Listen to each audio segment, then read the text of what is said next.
All right, so welcome everybody to HAVOC. If this is the first time that you join us, HAVOC stands for Hackers Academy Virtual Online Conference. As the name suggests, it's an online conference that we kicked off about a year ago with a big bang, with a lot of speakers, amazing content over 2 days, was very intense, very condensed. And now we try to do this once a month, where we host some amazing speakers from the industry, like the one that we have today. I will be your host for today. If you haven't joined us before, my name is Tarek. And today we will be in a little bit more of an informational kind of format. So the way we usually run HAVOC is with a little bit of either or format, either the chit chat, like the one that we had last time, where we don't have any PowerPoint, no slides, we just talk and sort of discuss a certain topic. And we have the little bit more informational, such as the one that we have today. If you are joining us for the first time, I should let you know that yes, this is going to be recorded. This is the most commonly asked question that we get. Yes, it will be recorded, and yes, it will be posted on the Hackers Academy YouTube channel. I will be sharing with you all the links on the chat. Speaking of the chat, if you have any questions, you are more than welcome to unmute yourself and ask. If you are a little bit more on the shy side, like myself, feel free to use the chat, post your questions on the chat. We do have also a Slack channel and a Discord channel.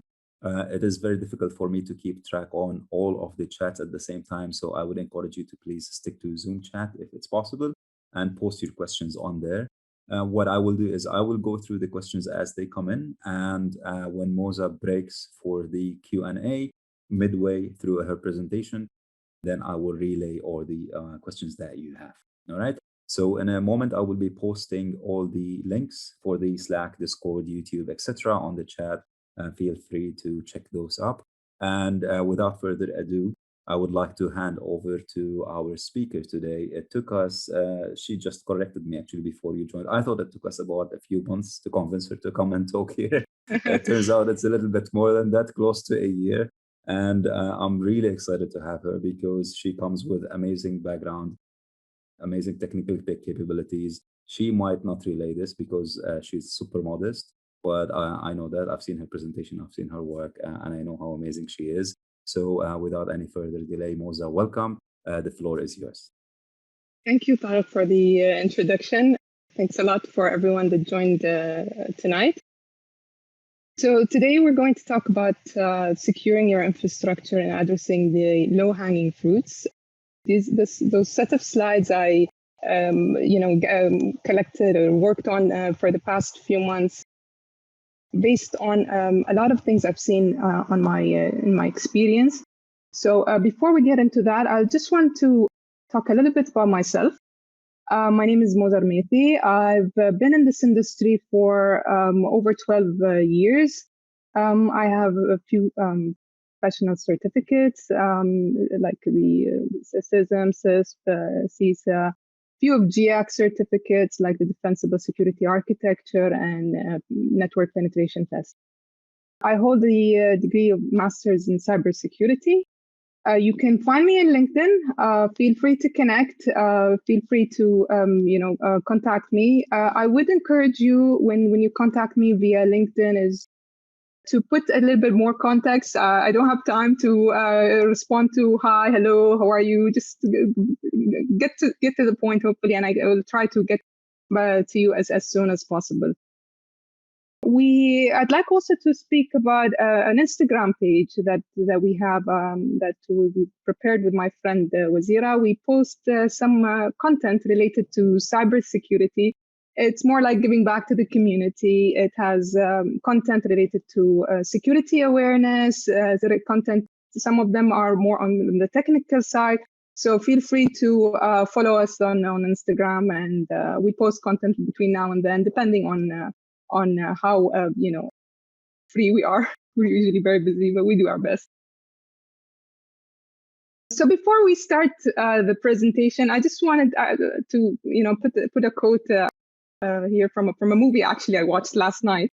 It's called The Net it's a 1995 movie. I'm not sure if people watched it, but this quote just really stuck with me, and basically there's a conversation between two people. The protagonist in this case She works as a system analyst, and the conversation she had was like, he was asking her about her job, and she goes like, "Oh, you just go into people's systems, you find their faults, you fix it. That's all." And then he's like, "What happens if you don't find faults?" And he goes like, and she goes like, "I don't believe I've met one before."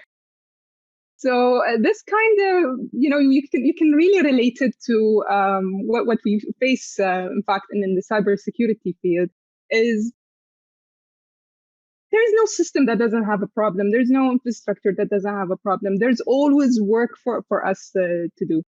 And the reason for this is basically because we're in organizations with more agile nature. We tend to think about, okay, let's build it first and then secure it later. And sometimes this later never comes.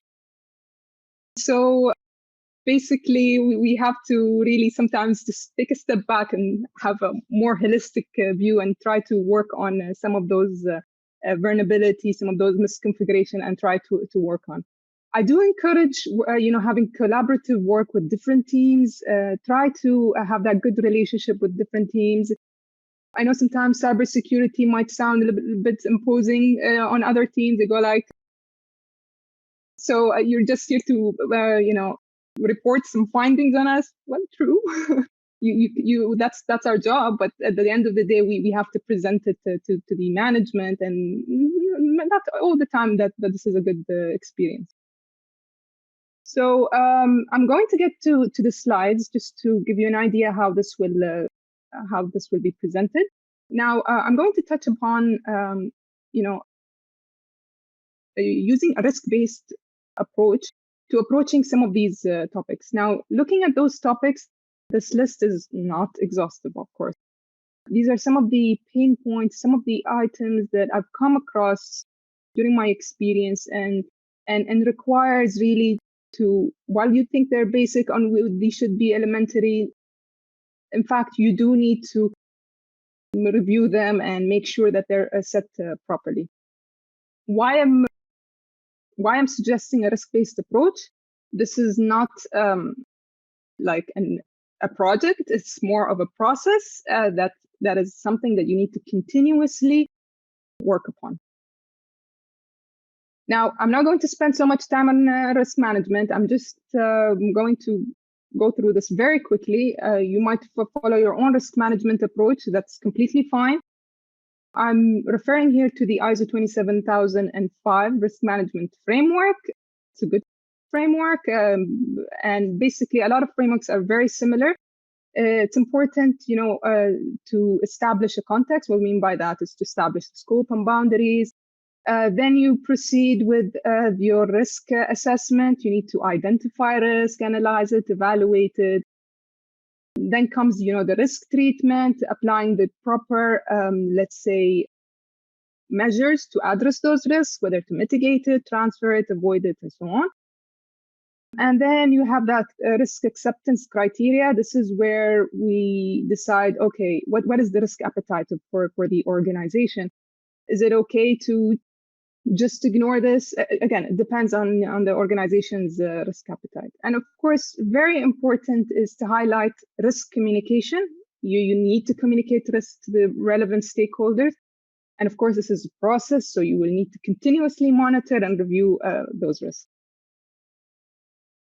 So we'll get straight to it. We're going to touch upon, first of all, the service accounts. So I'm sure a lot of you know what service accounts are. These are special purpose accounts that are used to running services and applications.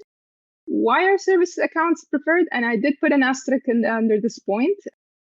Service account, if it gets compromised, the compromise will be limited to that system account only. Now, that statement's true if that service account has a limited privilege. But if it has excessive privileges, then this point does not count. So we'll see that in the next slide when we talk about risks. So with risks of service accounts, some of those service accounts have excessive privileges. We do need to go back and review, do they really need those privileges or not? In certain cases, you have weak password policies, or in other cases, the same password is shared across those service accounts. So you compromise one, you potentially compromise another 10. And I don't know if you've heard this before, but I'm sure you came across this, is that once you set the password, trying to get it to change is going to be very difficult, because once it's set, especially if you're lacking documentation, you're lacking, let's say, you don't know what the impact is going to have, it's really difficult to change. Service accounts have really common naming convention. How many in your organization starts naming the service account with SVC or SVC underscore or something? There is a specific naming convention for those service accounts. Additionally, there are dangerous suspicious access control entry. What we mean by control entry, these are detailed control that allows authorization on certain objects in the Active Directory. In certain cases, while the service account does not have excessive privilege, there might be that single attribute that allows it, let's say, maybe to reset password or to change something critical. And from there, you can even go for further attacks. Service accounts are susceptible to Kerberoasting. Now we're going to touch upon what Kerberoasting is in the next slide. So regarding the Kerberoasting, so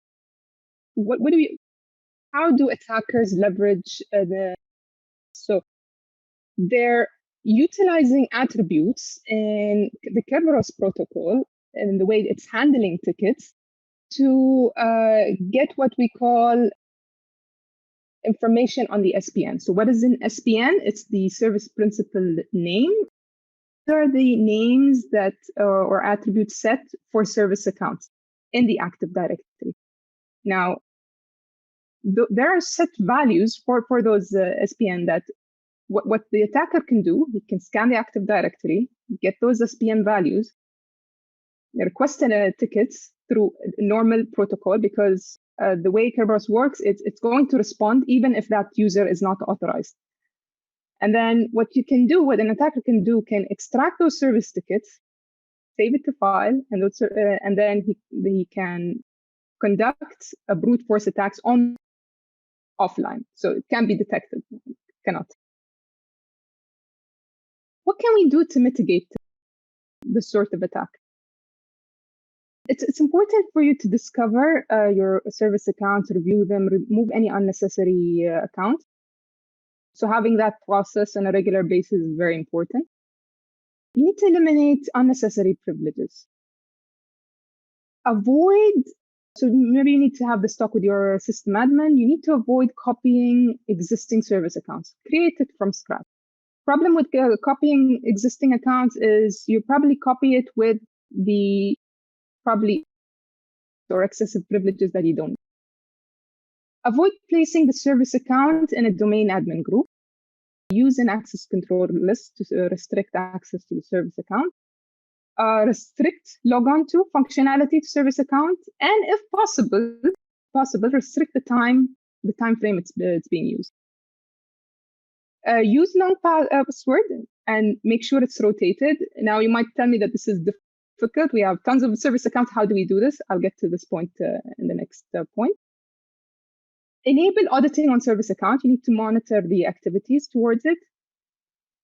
Utilize group managed service accounts. Now this will manage all the credentials, manage all the password rotation for you. And it's a functionality offered by Microsoft. So you might want to utilize this, leverage this rather than manage each account separately.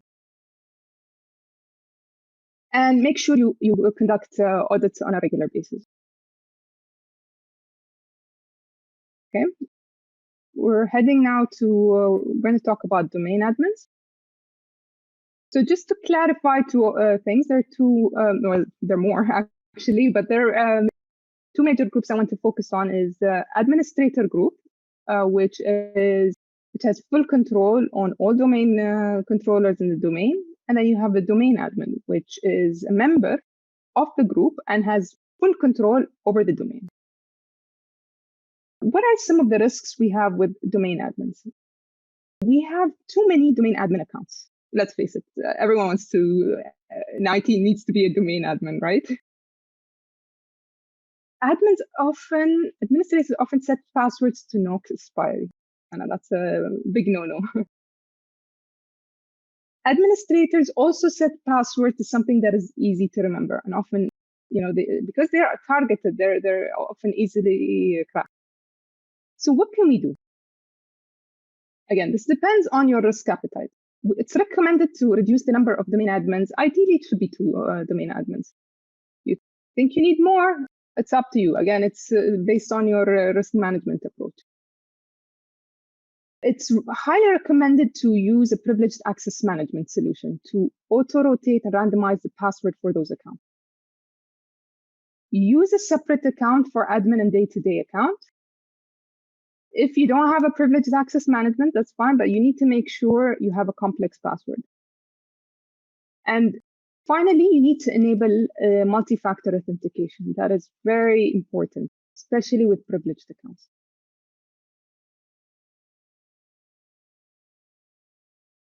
Next, we talk about local admin accounts. So a local admin is a user account that can manage a local computer, but does not really have privileges to modify Active Directory for other computers or other users. What are some of the risks of local admin accounts? So how many users we have in organizations that have assigned local admins on their machine? Depends, I don't know. I've seen anywhere between too much or too little or none. That's the ideal. None of the users should have local admin on their machine.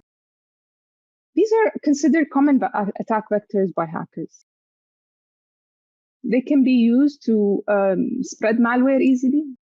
The chances of modification of system file is high. And they're often set with weak passwords. So what can we do about them? If not needed, and mostly not needed, is disable the local admin account through your group policy. Remove all your users from local admin accounts. They don't need it. If they need to, let's say, if they argue, say, we need to install some software on our machine, those sort of things, there should be a process in place, right? So we need to make sure that the software they install is in fact safe, right? If the organization really does need the local admin account, then highly recommended you disable the one you have and create a new one. The reason for this is that even if you rename the current local admin account, it's possible for an attacker to detect what is the local admin account from the SID. Use a different complex password for all accounts. I know it's difficult, but there is a solution for it. So Microsoft has what we call LAPS, is a local administrator password solution where you can manage those accounts from the Active Directory. It takes that headache from managing all of those, separately. So I'm not going to spend so much time in here, but here are just a list of common weak passwords that we see. These passwords, they're known by attackers. There are dictionary files that can be accessed online for free. And if, we have access to it, hackers have access to it, and they can launch attacks against you. Now, some of those might fit actually in the password complexity policy that we have set, but they're not really recommended to use because these are, in fact, some of the passwords that already hackers are using or break into a system. Just a few, articles related to weak passwords. SolarWinds been getting a lot of spotlight lately. I don't know if you've seen this, but they're like, okay, an intern has caused the SolarWinds 123 password leak. Do you really rely on an intern to set a password on a production system? I don't think so. So I really have a problem with the statement. Ultimately, those top executives that blame that intern, they should be taking accountability at the end of the day. C-level employees credential leaks, that's very common. We've seen it time and again. Some of those C-level employees, they probably use some of their personal password and their corporate password. It could be the same thing. So before we wrap up the section about local admin accounts, it's important just to highlight two other attack vectors related to credential theft, related mainly to Mimikatz and Responder to Python script. So Mimikatz, if you don't know already, but Mimikatz is an exploit tool that can, in fact, steal passwords in clear text, or it can steal hashes for offline cracking. There are ways to make this harder. I'm not sure if this can be completely eliminated. It gets better and better at avoiding some of those controls.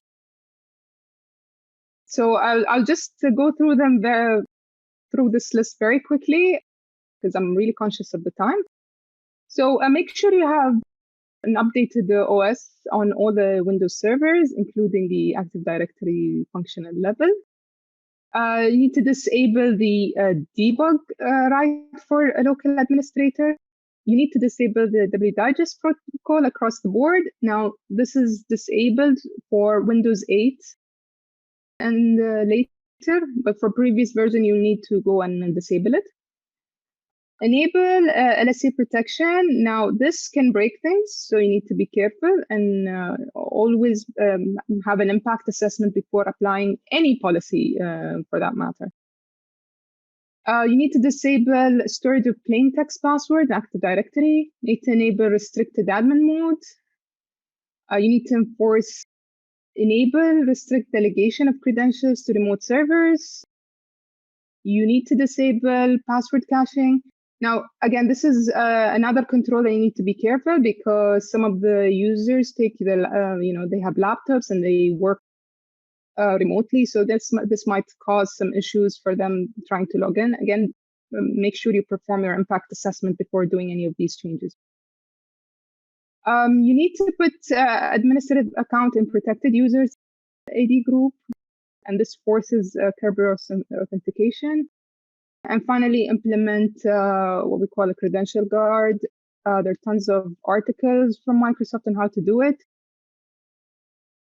So feel free just to look into that. There's amazing documentation online. Quick one related to Responder. So Responder, basically what it does is it will listen over the network for like NetBIOS request or the link local multicast name resolution request.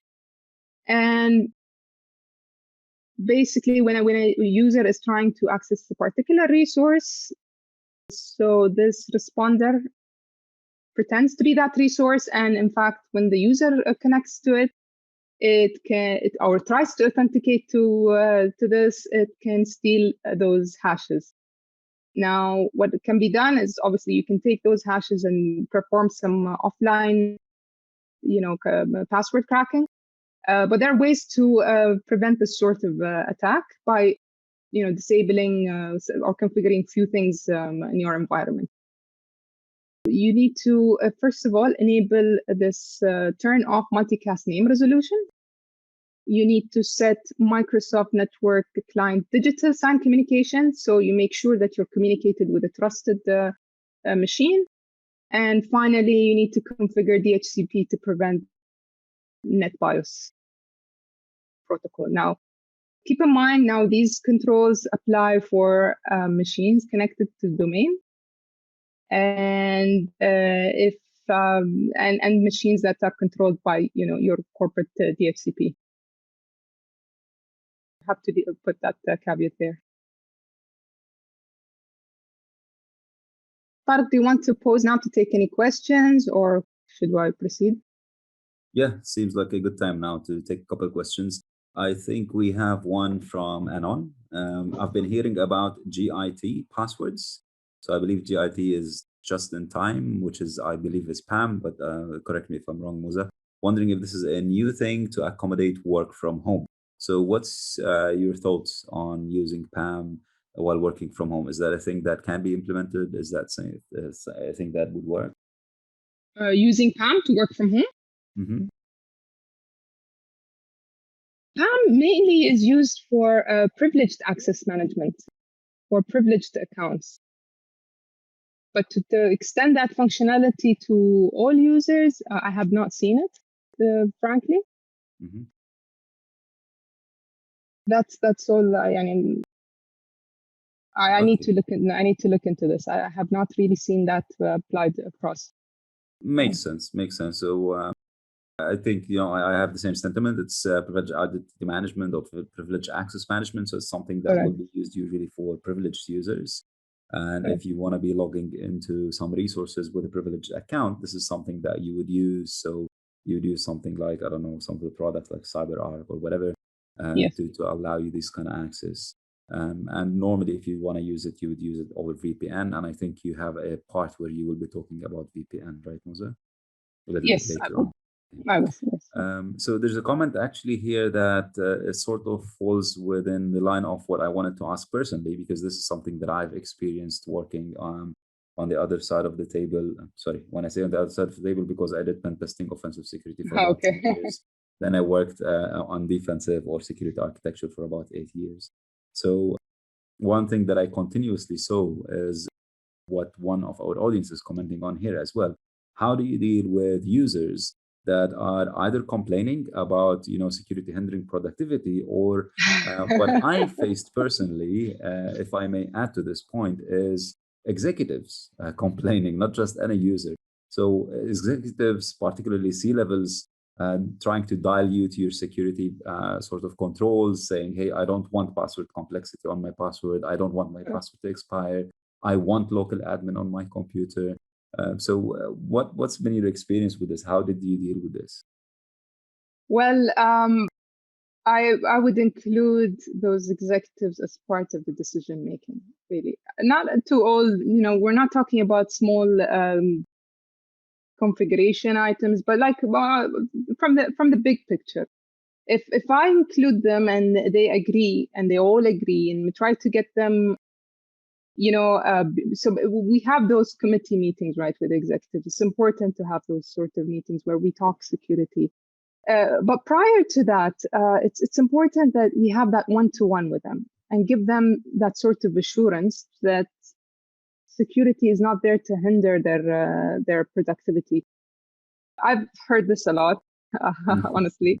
And they're like, based on the organization, they go like, yeah, but we're not military. Well, we're not talking that we're military. We're just trying to prevent, basic attacks. We're not really talking about anything sophisticated. Basic attacks, targeting those executives themselves, targeting easy credentials. Today we have platforms, and I show them. It's important you show them that their information is pretty much exposed. I show them platforms like Have I Been Pwned? Show them that, look, you can tell. I just put I even put my personal email. I show them that, look, I have certain accounts that have been compromised. And then that opens their eyes a little bit. That's like, oh, okay. And I wouldn't recommend demonstrating any attacks to them because they will not be paying much attention, but try to talk more of their language. Try to bring it closer to their sort of work, depending if you're talking to someone in the finance or you're talking to someone on strategy, that sort of thing. And oftentimes I find this approach very useful, and I get them more on board because I have that one-to-one with them first before I go to the committee meeting and say, okay, we need to do 1, 2, 3, 4. And this allows them to be more accepting, and we put them part of the business decision. And in fact, in certain cases, they will suggest even more things to do. So depends really. You need to have that good relationship with those executives. Yeah, absolutely. So I think the main takeaway here for me from what you just said is conversation and relationships, right? So Correct. you want to maintain the relationship with these executives, and you want to have this conversation. Security is often seen as, unfortunately, as hindrance, or as the stick more than the carrot and the stick. And it's something that we are trying, or we've been trying for many, many years to steer away from and to get out of this stereotype and to have more conversations either one-on-one or in a committee, as you just suggested. So thank you so Yes. much for the answer. One last quick question from one of our audience. I think he's looking for a silver bullet here. Do you have any recommended technologies that can do everything you just talked about and that will maintain everything that you just talked about? I, I'm sorry, but there's no such thing. You'll have to really look into a lot of things that actually work for you.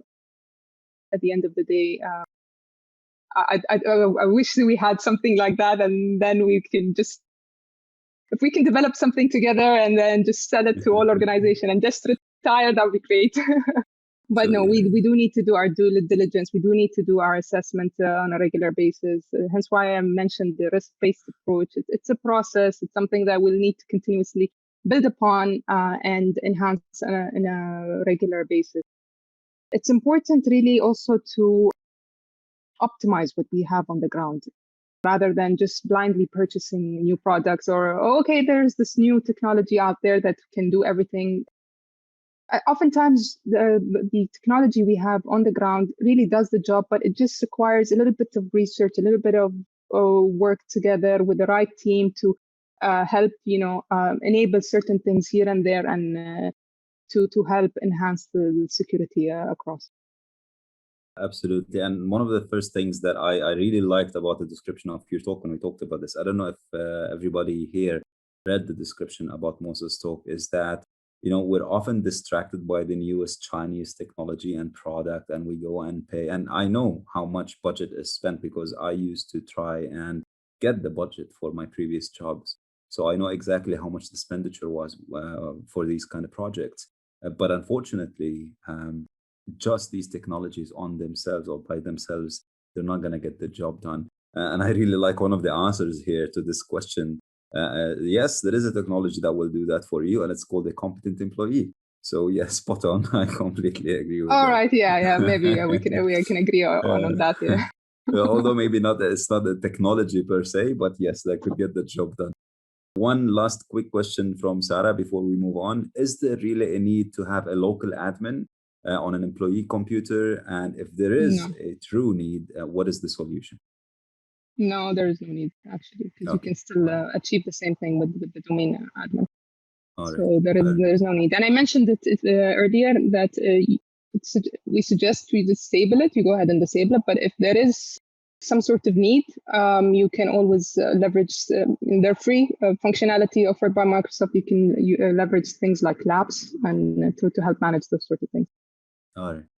So very, very quickly, Labs, for those of you who are not familiar with it, is a technology that will assign a completely random password for every local admin. So you cannot reuse the same password for the local admins, which is something that was a big hindrance for pen testers. So one of the things that pen testers usually do is they try to compromise a local admin and jump from one computer to another. With Labs, that becomes extremely difficult.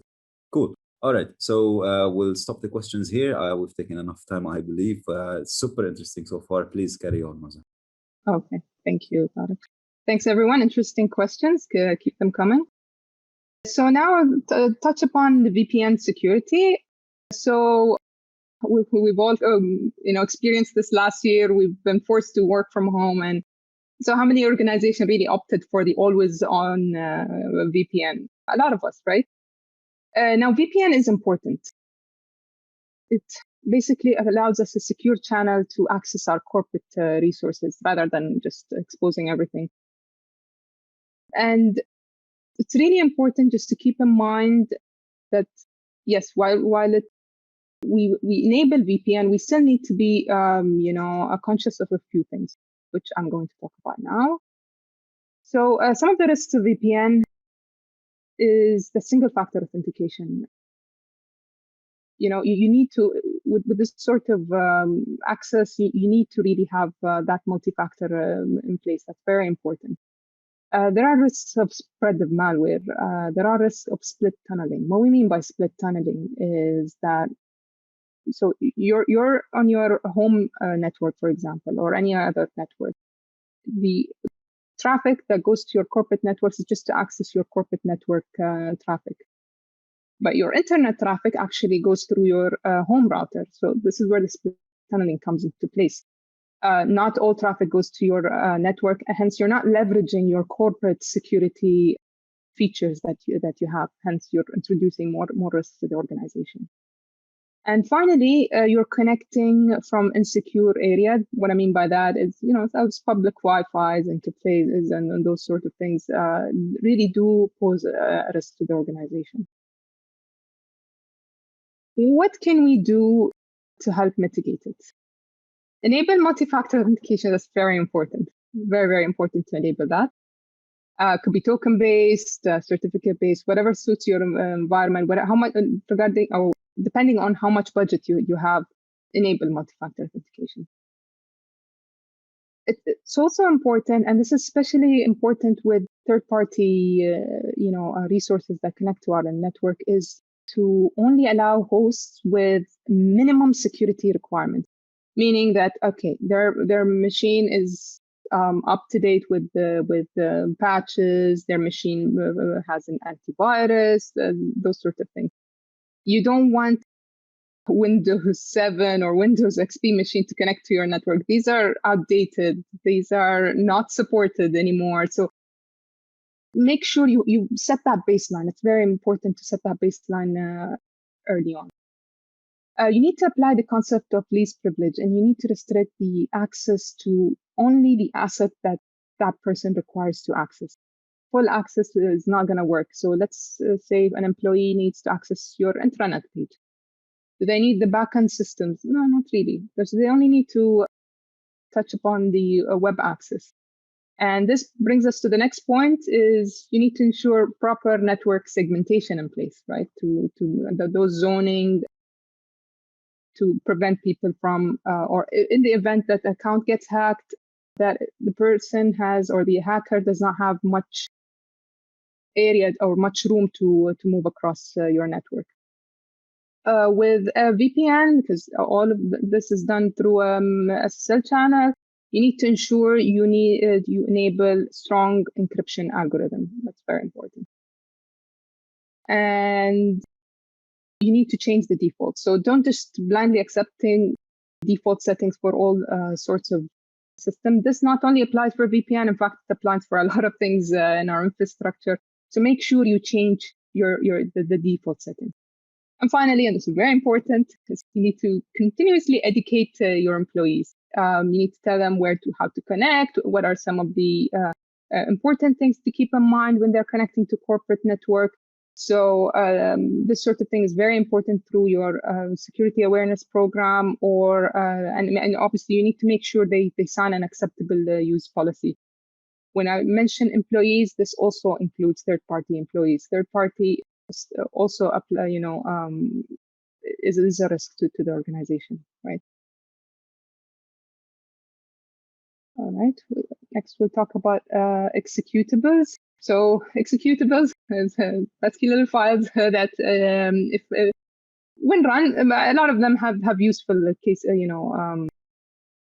uses, obviously, but some of them come in the form of malware. And unfortunately, some of them hide behind legitimate files such as PDFs. So what are the risks of executables? So there's obvious one, it's malware. Users running on elevated privileges. We talked about this before. Users running on elevated privileges, remove that privilege. Some executables run even without elevated privileges, and this is very dangerous. And executables are not blocked by default. You can download them. And some organizations lack sandboxing technologies. If you do lack sandboxing technologies, there are ways, other processes you can put in place to make sure that the executable is free from malware. And finally, USBs are allowed. We know USBs can spread malware across your environment. So what can we do to mitigate the risk of executables? Remove elevated privileges from users. Disable software install functionality. It's a group policy thing you need to enable. Establish a process for software installation. So if you don't have a sandboxing technology, you need to have a process where if someone requires a software, it goes to security or someone to make sure that software is really free from malware and all those sorts of things. Obtain a sandboxing technology if possible, if you have a budget for it. It's very useful. Block USBs. We don't need them. There are other file sharing platforms out there, but make sure that whatever you use is in line with your corporate policy. Block downloading executables. Block executables running using group policy and these directories you see below. Because when we mention executables running without elevated privileges, they often run in those temp folders. So make sure when to block executables from running there. Just a quick one, a quick attack from a USB perspective. I'm not sure if people heard about the rubber ducky. Basically, it's USB with installed with software that can capture keystrokes. It can give you a backdoor to the systems. It can exfiltrate data. There's an interesting story about this USB. Is there were ethical hackers requested to break into prison to see how secure it is.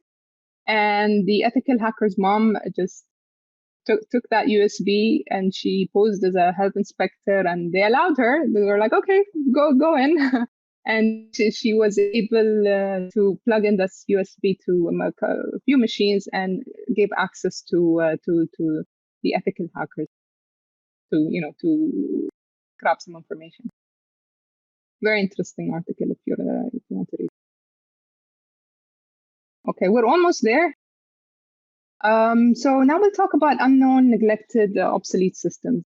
So in your organization, how many systems, or do you know how many systems there are there?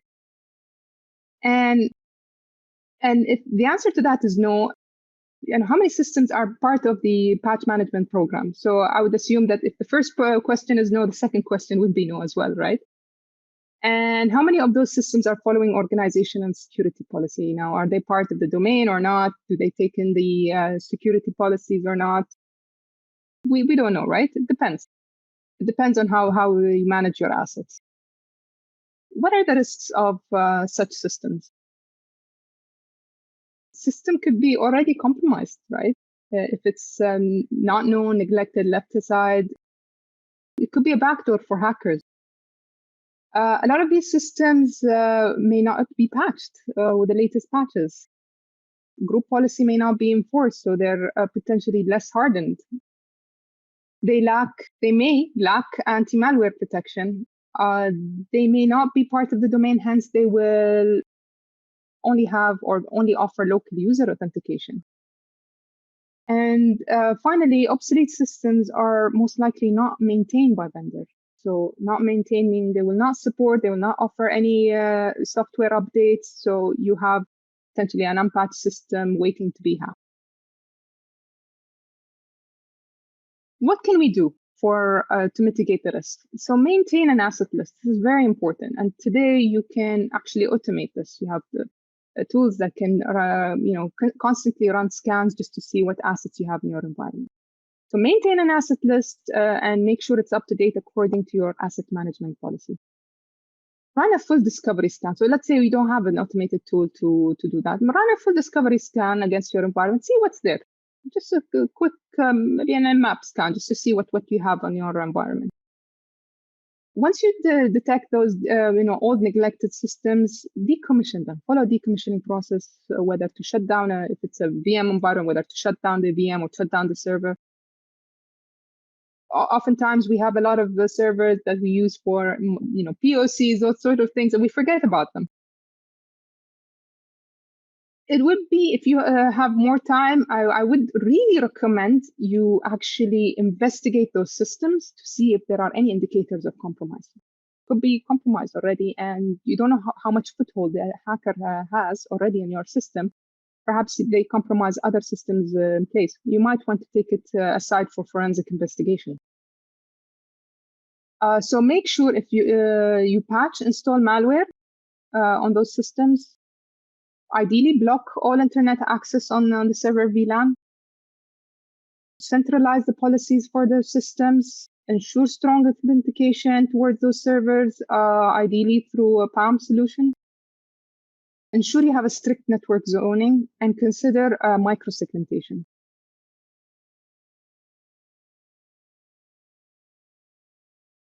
So coming to the key group policies you need to consider, by no means this is exhaustive list. You need to follow proper hardening guideline, whether it's from CIS or whether it's a vendor provisioned hardening guideline.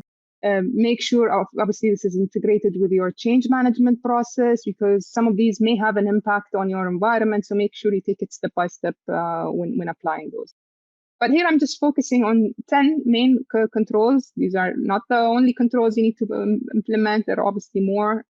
So I do encourage you to, go and look into these CIS benchmarks. So restrict access to CMD for users. They don't need it, right? Enable network security. Do not store LAN manager hash value on next password change. This is important. We all know how bad LAN manager is. Enable all removable storage classes denial access policy. Enable, and we mentioned this earlier, prohibit user install. Just keep in mind those temporary folders that executables run on. Disable guest account. By default, it's disabled, but maybe for some reason this got enabled in the past. Just go back and disable them. Set a minimum password length to at least 12 characters. Now, as one of the attendees mentioned, maybe our executive don't like this. Again, depends on your risk management or appetite, right? A risk-based approach, see what fits your environment and apply that. Set maximum password age to maximum 60 days. The lower, the better, but you'll get users complaining if you lower it below 60 days. Enable network access. Don't allow anonymous enumeration of SAM accounts and shares. This is important. This is used as part of reconnaissance or mapping exercise when during a pen test. Very common to look for these. Enable prohibit access to control panel PC settings. Disable SMB version 1 client and server. We all know SMB version 1 has a lot of issues. You can launch man-in-the-middle attacks, so on. So make sure that this is disabled. So to wrap it up,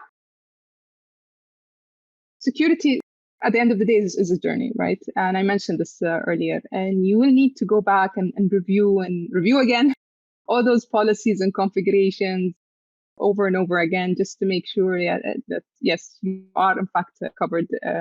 And the impact of any let's say breach or any compromise is minimized as much as possible. Encourage a holistic approach. Look at obviously different OS. I know I focused a lot on Microsoft related products. Focus on look at other OS, look at applications, look at the database, network, cloud, so on. But a lot of these concepts that I've touched upon earlier, they do, especially with credentials, user management, they touch all the other technologies as well. Approach security using a risk management approach. Always assume you're compromised and think of ways hackers can bypass you. If you think this way, you will try to make it even harder for attackers when they in the event that you get compromised. Hopefully nobody gets compromised, but that's a possibility. We need to be ready in all cases. And going to the last point related to a question that was raised, yes, involve your management in decisions. Security team is an advisory role at the end of the day.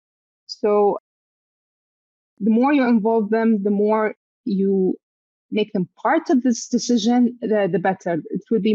They will accept security more, and you will tend to I wouldn't say win battles, but you will tend to have more favorable decisions for the security. So this wraps up the presentation. Be happy to welcome any questions, comments. And with that, we come to the end of our chat and session today. Thank you, everybody who joined. Thank you, Mouza. For future sessions, I would like to extend a personal invite for everybody who is with us today. If you would like to present on any topic, please feel free, reach out. We're always looking for people who would like to present on interesting topics. I know today's topic was a little bit more on the technical side. Don't let that intimidate you. You can talk about whatever you want. We had recruiters come in and talk about recruitment. We had people talk about, a wide variety of how you can get into pen testing, all the way to deserialization attack and getting super technical. So please don't let that intimidate you. Everybody's welcome to come and talk about whatever they're comfortable with. Okay. Any last words, Mouza? Thank you so much. Thank you for this opportunity, and thanks everyone for listening. I do hope that I was able to add something to you. And a very interesting question. I've enjoyed it. Thank you, Tarek. Thanks everyone, and have a great night. It's a pleasure. Thank you so much. Thank you, everybody, and have a good night. Bye-bye.